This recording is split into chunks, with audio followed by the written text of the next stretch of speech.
জানুয়ারি 2026 সত্যি পাগল করে দিবে।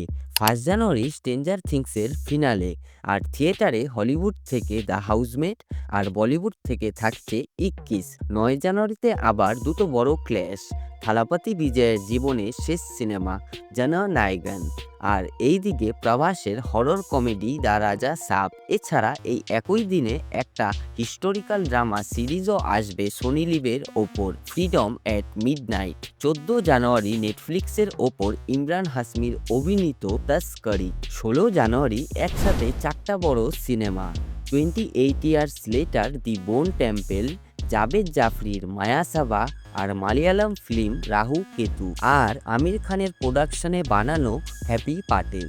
18 জানুয়ারিতে গেম অফ থ্রোনসের একটা prequel series, A night of seven kingdom. 22 জানুয়ারিতে মালয়ালম ফিল্ম ছাটা পাচা, দ্য রিং অফ রাউডিস।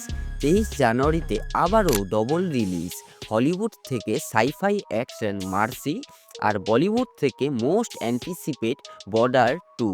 এছাড়া 25 জানুয়ারি রাঘব লরেন্সের বেঞ্চ আসবে, আর 30 জানুয়ারি আসবে হলিউডের সার্ভাইভাল অ্যাকশন সেন্ট হেল।